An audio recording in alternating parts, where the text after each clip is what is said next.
Estate ಉದ್ಯಮವನ್ನೇ ಬೆಚ್ಚಿ ಬೀಳಿಸಿದೆ ರಾಯ್ ಅವರ suicide. CJ Roy ಅವರ ಆತ್ಮಹತ್ಯೆ.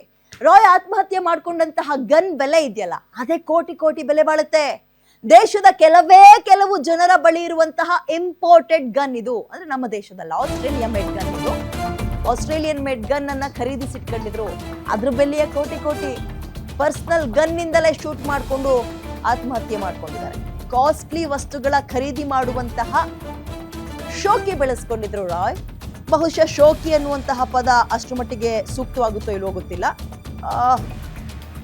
ಓಕೆ, ಒಂದು ಲ್ಯಾವಿಶ್ ಲೈಫ್ ಅನ್ನ ಲೀಡ್ ಮಾಡ್ತಾ ಇದ್ರು. ಅವ್ರು ಹಾಕುವಂತಹ ಚಪ್ಪಲ್ ಅಥವಾ ಶೂ ಇಂದ ಇರ್ಬೋದು, ಅವ್ರು ಓಡಾಡುವಂತಹ ಕಾರ್ ತನಕ ಎಲ್ಲವೂ ಕೂಡ ಹಿಂಗೆ ಇರಬೇಕು, ಪರ್ಟಿಕ್ಯುಲರ್ ಆಗಿರ್ಬೇಕು ಅನ್ನುವಂತಹ ಒಂದು ಇಚ್ಛೆಯನ್ನ ಹೊಂದಿದ್ದಂತಹ ವ್ಯಕ್ತಿ ಅಂಡ್ ಹಾಗೆ ಬದುಕಿದ್ದಂತಹ ವ್ಯಕ್ತಿ ಕೂಡ. ಗೊತ್ತಿಲ್ಲ ಶೋಕಿ ಅನ್ನುವಂತಹ ಪದ ಇದಕ್ಕೆ ಎಷ್ಟರ ಮಟ್ಟಿಗೆ ಸೂಕ್ತ ಆಗುತ್ತೆ ಅಂತ. ಓಕೆ, ಇನ್ನು ಗನ್ ಅಂತ ಬಂದಾಗ ಅದು ಕೂಡ ಫಾರಿನ್ ಮೇಡ್ ಗನ್ ಆಗಿತ್ತು. 12 ಬಾರಿ ಇವ್ರ ಮೇಲೆ IT ರೈಡ್ ಆಗಿದೆ. ಫೇಸ್ ಮಾಡಿದ್ರು ಅದೆಲ್ಲವನ್ನ. ಆದ್ರೆ ಈಗ ನಡೆದ ಈ IT ದಾಳಿ ಈ ಪ್ರಮಾಣದಲ್ಲಿ ಅವ್ರನ್ನ ಭಯ ಬೀಳಿಸ್ತಾ ಗೊತ್ತಿಲ್ಲ. ಇದೊಂದು ರೈಡ್ ಮುಗಿದು ಬಿಟ್ಟಿದ್ರೆ ಇವ್ರನ್ನ ಕಂಪ್ಲೀಟ್ ಆಗಿ ಲಾಕ್ ಮಾಡುವ ಸಾಧ್ಯತೆಗಳಿತ್ತ. ಕೆಲವೊಂದು ನಾವು ಸಾಮಾನ್ಯ ಭಾಷೆಯಲ್ಲಿ ಸೀಸ್ ಮಾಡೋದು ಅಂತಾರೆ. ಸೀಸ್ ಮಾಡೋದು ಅಂದ್ರೆ ಅದನ್ನ ನಾವು ಮತ್ತೆ ಬಳಸಕ್ಕಾಗಲ್ಲ, ಅವ್ರ ಅಪ್ಪಣೆ ಸಿಗೋ ತನಕ. ಹಿಂಗೆ ಕೆಲವೊಂದು ಫ್ಲೋರ್ನ ಒಂದು ಡಾಕ್ಯುಮೆಂಟ್ಸ್ ಗಳನ್ನ ನೀವು ಮುಟ್ಕೂಡ್ದು ಅಂತ ಹೇಳಿ ಹೋಗಿದ್ರಂತೆ. ಅದನ್ನೇನಾದ್ರೂ ಪುನರ್ ಪರಿಶೀಲನೆಗೆ ಮುಂದಾಗಿದ್ರ, ಇನ್ ಕೇಸ್ ಅದು ಓಪನ್ ಆಗಿದ್ರೆ ನಮಗೆ ಗೊತ್ತಿರದಂತಹ ಅನೇಕ ವಿಚಾರಗಳು ಅದರಿಂದ ಹೊರಗೆ ಬರ್ತಾ ಇತ್ತ. ಅಂಡ್ ಅದು ತನ್ನ ಗೌರವದ ಪ್ರಶ್ನೆ ಅಂತ ಏನಾದ್ರು ಕನ್ಸಿಡರ್ ಮಾಡ್ಬಿಟ್ಟಿದ್ರ ರಾಯ್ ಅವರು. ಇಲ್ಲಿ ತನಕ ಕಾಪಾಡ್ಕೊಂಡು ಬಂದಂತಹ ಹೆಸರು, ಕೀರ್ತಿ, ಮರ್ಯಾದೆ ಇವೆಲ್ಲವೂ ಕೂಡ ಇದೊಂದು ಲಾಸ್ಟ್ ರೈಡ್ ನಿಂದ ನನ್ನನ್ನ ಛಿದ್ರಗೊಳಿಸುತ್ತೆ ಅಂತ ಹೆದ್ರು ಬಿಟ್ರ. ಮಾನಸಿಕ ಒತ್ತಡಕ್ಕೆ ಈ ಪ್ರಮಾಣದಲ್ಲಿ ಮಣಿದಿದ್ರ. ಅವರಿಗೆ ಆ ಕ್ಷಣದಲ್ಲಿ ಬೇರೆ ಯಾವುದೇ ರೀತಿಯ ಅವಕಾಶಗಳು ಸಿಗ್ಲಿಲ್ವಾ? ನೋಡಿ, ಸಾಮಾನ್ಯ ಇಂತಹ ದೊಡ್ಡ ದೊಡ್ಡ ಬಿಸ್ನೆಸ್ ಮೆನ್ಗಳು ಬೇಡ, ಚಿಕ್ಕವ್ರನ್ನೇ ನೋಡ್ಕೊಂಡ್ರು ಕೂಡ ಅವ್ರಿಗೆ ಪರ್ಟಿಕ್ಯುಲರ್ ಆಗಿ ಒಬ್ಬ ಪ್ರತ್ಯೇಕವಾದ ಲಾಯರ್ಸ್ ಇರ್ತಾರೆ, CA ಅಂದ್ರೆ ಚಾರ್ಟೆಡ್ ಅಕೌಂಟೆಂಟ್ಸ್ ಇರ್ತಾರೆ, ಈ ಒಂದು ಚಿಕ್ಕ ಪುಟ್ಟ ಕಂಪನಿ ಮಾಡಿರೋವ್ರ ಹತ್ರನೂ ಇರುತ್ತೆ. ಬಟ್ ಇಂಥವ್ರ ಹತ್ರ ಇರ್ಲಿಲ್ವ? ಇದ್ರು. ಸೊ ಇವರು ಅವರ ಮೊರೆ ಹೋಗ್ಬೋದಿತ್ತಲ್ವಾ? ಇದೆಲ್ಲವನ್ನು ಇವರೇ ನೋಡ್ಕೋಬೇಕು ಅಂತಲ್ಲ, ಆ ಜವಾಬ್ದಾರಿಯನ್ನ ಇವ್ರಿಗಿಂತ ಹೆಚ್ಚಿನದಾಗಿ ಅವ್ರು ತಗೊಂಡಿರ್ತಾರೆ. ಇವ್ರು ಫೌಂಡರ್ ಆಗಿದ್ರು ಕೂಡ ಹೆಚ್ಚಿನ ಜವಾಬ್ದಾರಿಯನ್ನ ಅವರ ಲಾಯರ್ಸ್ಗಳು ಮತ್ತು CA ಟೀಮ್ ಅವ್ರು ತಗೊಂಡಿರ್ತಾರೆ. ಯಾರಿಗೂ ಕನ್ಸಲ್ಟ್ ಮಾಡಬೇಕು ಅಂತ ಅನ್ನಿಸ್ಲಿಲ್ವಾ? ಕ್ಷಣದಲ್ಲಿ ಫೋನ್ ಇರಲಿಲ್ಲ, ಇದ್ರಲ್ಲೆಲ್ಲಾದ್ರೂ ಇಕ್ಕಟ್ಟಿಗೆ ಸಿಗಾಕಬಿಟ್ರ? ಓಕೆ, ಇದ್ರ ಬಗ್ಗೆ ಮತ್ತಷ್ಟು ಮಾಹಿತಿಯ ಜೊತೆಗೆ ವಿವರಣೆಯನ್ನ ಕೂಡ ನಮ್ಮ ಚಾನೆಲ್ನ ಪ್ರಿನ್ಸಿಪಲ್ ಎಡಿಟರ್ ರವಿನಾರಾಯಣ್ ನೀಡ್ತಾರೆ. Good morning Ravinarayan. ನಿನ್ನೆ ಸಂಜೆ ಕೇಳುವಂತಹ ಈ ಸುದ್ದಿ ಈಗಲೂ ಕೂಡ ನಂಬೋಕ್ ಅಸಾಧ್ಯ ಅನ್ನೋ ಹಂತದಲ್ಲೇ ಇದೆ.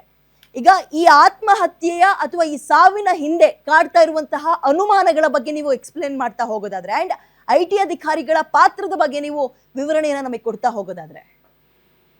ವಿದ್ಯಾ, ನಿಜಕ್ಕೂ ಕೂಡ ಸಿಜೆ ರಾಯ್ ಅವರ ಒಂದು ಆತ್ಮಹತ್ಯೆ ಪ್ರಕರಣ ಏನಿದೆ ಸಾಕಷ್ಟು ಅನುಮಾನ ಮತ್ತೆ ಆತಂಕವನ್ನ ಈಡ್ ಮಾಡ್ತಾ ಇದೆ. ಯಾಕಂದ್ರೆ ಸಿಜೆ ರಾಯ್ 1 ಕೋಟಿ 2 ಕೋಟಿ 3 ಕೋಟಿ ವ್ಯವಹಾರ ನಡೆಸ್ತಾ ಇದ್ದಂತ ವ್ಯಕ್ತಿ ಅಲ್ಲ.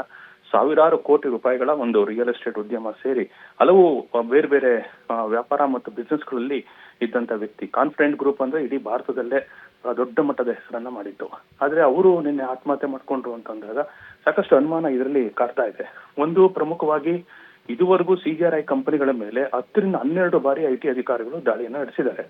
ಆದ್ರೆ ಈ ಬಾರಿ ನಡೆದಂತ ದಾಳಿನಲ್ಲಿ ಯಾಕೆ ಇವರು ಆತ್ಮಹತ್ಯೆಗೆ ಶರಣಾದ್ರು, ಯಾಕೆ IT ಅಧಿಕಾರಿಗಳು ದಾಳಿನ ನಡೆಸುವಾಗ್ಲೇ ಅವರು ಸೂಸೈಡ್ಗೆ ಶರಣಾದ್ರು ಅನ್ನೋದು ಈಗ ಸಾಕಷ್ಟು ಅನುಮಾನಗಳಿಗೆ ಈಡ್ ಮಾಡ್ತಾ ಇದೆ. ಜೊತೆಗೆ ಅವರು ನಿನ್ನೆ ಬಳಸಿದಂತ ಪಿಸ್ತೂಲ್ ಇದೆ, ಅದು ಆಸ್ಟ್ರೇಲಿಯನ್ ಮೇಡ್ ಇಂಪೋರ್ಟೆಡ್, ಅಂದ್ರೆ ಅದು ವಿವಿಐಪಿಗಳು ಬಳಸುವಂತ ಒಂದು ಪಿಸ್ತೂಲ್. ಸುಮಾರು 1 ಕೋಟಿ ಬೆಲೆ ಇರಬಹುದು ಅಂತೇಳಿ ಅಂದಾಜಿಸಲಾಗಿದೆ.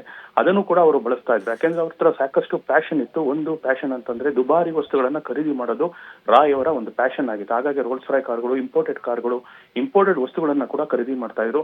ಸಾಕಷ್ಟು ದೂರಾಲೋಚನೆಯಿಂದ ಬಿಸ್ನೆಸ್ ಗಳನ್ನ ಮಾಡ್ತಾ ಇದ್ರು. ಯಾಕಂದ್ರೆ 96-97ರಲ್ಲೇ IT ಸೆಕ್ಟರ್ಗಳು ಬೆಂಗಳೂರು ಹೊರವಲಯಕ್ಕೆ ಬರೋ ಮುಂಚೆನೆ ಅವರು ಭೂಮಿಗಳನ್ನ ಖರೀದಿ ಮಾಡಿ ಕಾನ್ಫಿಡೆಂಟ್ ಗ್ರೂಪ್ ಇಂದ ಸಾಕಷ್ಟು ಬಿಸ್ನೆಸ್ ಗಳನ್ನ ಎನ್ರಾಲ್ ಮಾಡಿದಂತವ್ರು. ಆದ್ರೆ ಈ ಒಂದು IT ದಾಳಿ ನಡೆದಂತ ಸಂದರ್ಭದಲ್ಲಿ ಕೇವಲ ಒಂದು IT ದಾಳಿಗೆ, ಅದೇನು IT ದಾಳಿ ನಡೆದ್ರೆ ಯಾರನ್ನು ಕೂಡ ಬಂಧಿಸೋದಿಲ್ಲ, ಮತ್ತೆ ಯಾರನ್ನು ಕೂಡ ವಶಕ್ಕೂ ಕೂಡ ಪಡ್ಕೊಳ್ಳಲ್ಲ. ಕೇವಲ ದಾಖಲೆಗಳನ್ನ ಮತ್ತು ಅವರದ್ದು ಇರುವಂತ ಕೆಲವು IT ರಿಟರ್ನ್ಸ್ ಡಾಕ್ಯುಮೆಂಟ್ ಗಳನ್ನ ಅವರು ಸೀಸ್ ಮಾಡ್ತಾರೆ.